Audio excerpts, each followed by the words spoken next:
So that dimension which I am referring to as a source of creation right now, what is its nature? Which is what I believe scientists are trying to figure out in some way. So, if I have to describe it in some articulation, we can only say it's nothingness. When I say nothingness, the moment I say nothingness, immediately in normal English language it has a negative connotation of not being anything or not worth anything. If I say you are nothing, it is understood as you're no good. So I'm not referring to nothing in that sense. Probably we would understand it better if you put a hyphen between no and thing. It is not a thing. It is non-physical in nature. So whatever you try to say about it in definition or in description is bound to be wrong even before you utter it, because it's non-physical in nature. So this non-physical nature, if you look at it, it has a fringe nature. It has a core nature which is absolutely non-physical, and it has a fringe nature which is dark, and it's a transition from non-physical to physical. I don't know, we should ask an ophthalmologist why it is so, but when I really look at the sun or even the moon, particularly when I see the moon, people always… the sun is very much true, but it could be because you are getting blinded by the sun, which I don't, because I used to just stare at the sun for hours at one time. I always see a black halo around the sun, not a white halo. The same with the moon. I think I've asked so many people, they all see white halo. But I always see a black halo around the sun because I see the same thing within myself. Probably people will think I'm the devil if I say this. The very core of what this is, around that there's always a black halo. And this halo gradually is transiting from non-physical nature to physical nature, which is dark in nature. So, we traditionally, in yogic terminology, we say, Shiva, when he sits still, he is nothing. The word Shiva means, Shiva means that which is not. That is, he is not. What is creation, what is not is the source of creation. So when you look at this aspect, the very core aspect is a non-existence.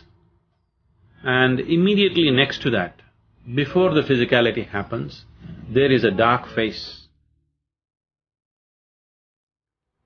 We call something dark, and always in language and literature and in normal social connotation, the word dark is always understood as remote or even threatening or dangerous or negative. This is essentially because of the way our visual apparatus are made. Suppose you were an owl, you always would think dark as a very bright thing. So, the human perspective of dark being a negative aspect is a very limited way of looking at it. Our sense of vision, essentially. So when I say because of lack of terminology, or if I invent a new word, it won't be any better than dark, so I settle for dark. So this dark dimension is where you can understand the nature of creation.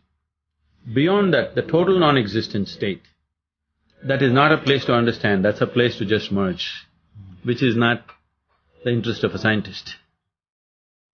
And mathematics will not go there.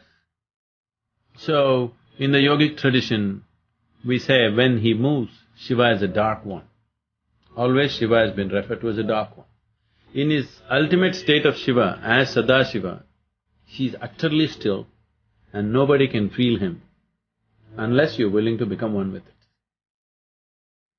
But when he moves, his initial phase of movement is dark. When he really comes out and becomes a part of the world, then he is light. So this is, in my perception, somewhere, people who saw the nature of creation within themselves are trying to explain this in a personified way. In his core, he is absolutely still. You cannot know where he is. You can only become one with him. If you're willing to be sucked into him, it's all right. But if you want to, in any way transact with him, it is not possible there. But when he begins to stir, he's dark.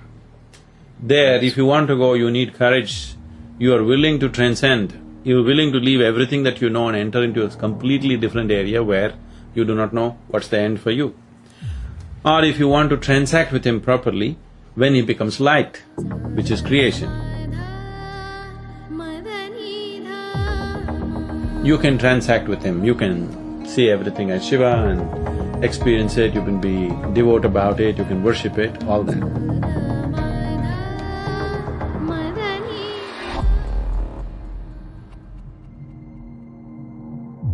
But when you go to the dark phase or beyond that, there is no worship, there is no nothing, it is just dissolution.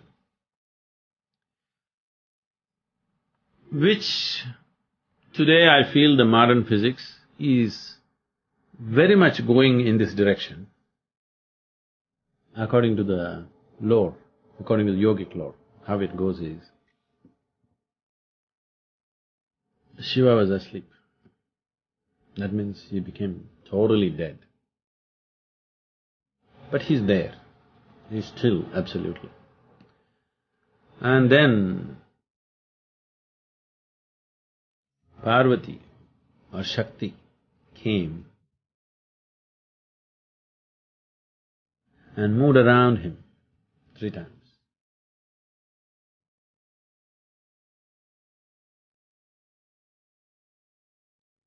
Then he stirred up. It's from then creation happened. They clearly say, they did not copulate.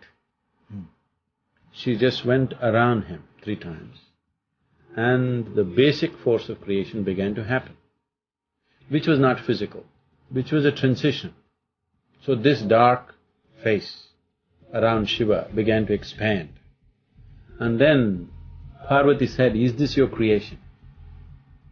Look at this, what you created, just one dark wave of nothing.